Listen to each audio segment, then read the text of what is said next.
prehovorím tak od srdca. A myslím si, že takto bude lepšie. Ako už bolo povedané, náš projekt SOS Ukrajina, ktorý začal v našich priestoroch, v našej staromestskej radnice, keby mi niekto povedal vtedy v tom úvode, v tých prvých dňoch, že do akých obrovských rozmerov táto dopomoga vyrastie, tak by som neuveril. Ale som rád, že sa to podarilo a behom pár týždňov až mesiacov sme pomohli obrovskému množstvu vám, utečencov, ktorí bohužiaľ ste museli utekať zo svojej krajiny následkom toho, ako vás napadol.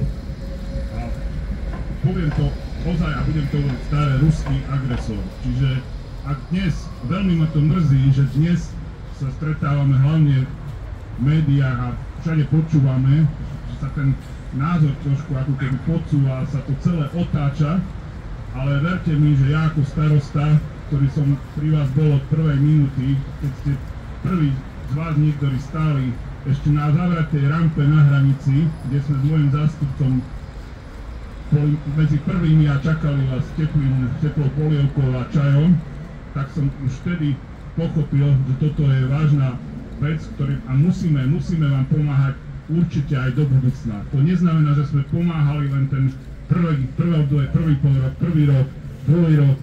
Dnes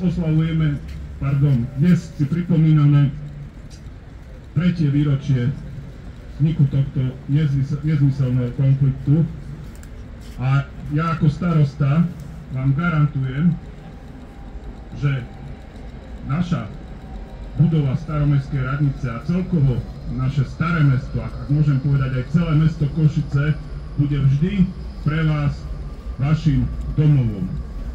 Sláva Ukrajine!